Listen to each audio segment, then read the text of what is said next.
కాదండి, stock points ఉన్నాయి.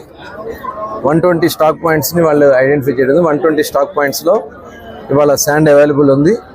అక్కడక్కడ ఉన్నటువంటి పరిస్థితులు బట్టి అది అక్కడ ఉన్నటువంటి ఏడీలు డీడీలు దాన్ని ఎస్టిమేట్ చేయడం జరిగింది. ఎంత ఉంది అనేది దాన్ని ఇమ్మీడియట్గా రేపటి నుంచి లేకపోతే ఎల్లుండి నుంచో దాన్ని ముఖ్యమంత్రి గారి ఆదేశానుసారం రిలీజ్ చేయడం జరుగుతుంది. ఉచితంగా ఇసుక వాళ్ళు ఎక్కడ కావాలంటే అక్కడికి వెళ్ళి వాళ్ళు ఏ వెహికల్లో తెచ్చుకుంటే ఆ వెహికల్లో అక్కడ నమోదు చేసుకుని అక్కడ సీనరైజ్ కట్టుకుని లోడింగ్ ఛార్జ్ కట్టుకుని డైరెక్ట్గా వాళ్ళు శాండ్ తెచ్చుకుని పని చేసుకోవచ్చు.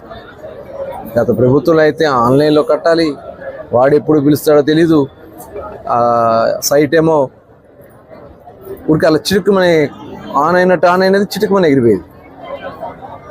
ఈ బ్లాక్ మార్కెట్లో ఎత్తుకోవాల్సినటువంటి పరిస్థితి వచ్చేది.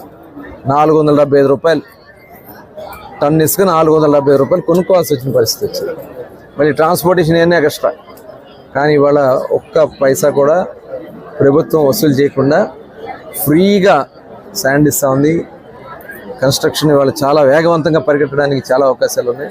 ఇది చాలా శుభ పరిణామం అని కూడా తెలియజేసుకుంటూ గైడ్లైన్స్ అన్నీ కూడా రేపు ఎల్లుండిలో మొత్తం కూడా నిన్ననే వీడియో కాన్ఫరెన్స్లో అధికారులందరూ కూడా ఇన్స్ట్రక్షన్స్ ఇవ్వడం జరిగింది. రీచ్లు ఐడెంటిఫై చేశారు. దాదాపు 43 లక్షల టన్నుల శాండ్ ఇవాళ అవైలబుల్గా ఉంది.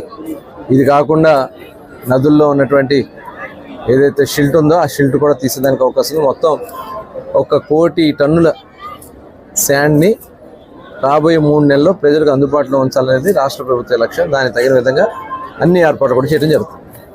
దాని మీద పోలీస్ అధికారులు విచారణ చేస్తున్నారు. దాన్ని వేరే డిపార్ట్మెంట్స్ చూస్తున్నాయి. పొల్యూషన్ కంట్రోల్ బోర్డుకి సంబంధించింది, సమీర్ శర్మ గారికి సంబంధించినటువంటి వాళ్ళని చెప్పి వాళ్ళని ఇంట్రాగేట్ చేస్తున్నారు. అంతా కూడా చాలా ఉన్నాయి, చాలా విషయాలు ఉన్నాయి. అధికారులు తప్పిదాలు ఉన్నాయి, దాంట్లో పాలకులు చేయించిన తప్పిదాలు ఉన్నాయి. వాళ్ళందరినీ కూడా రాబోయే కాలంలో ఒకటొకటి బయటకు తీస్తాం.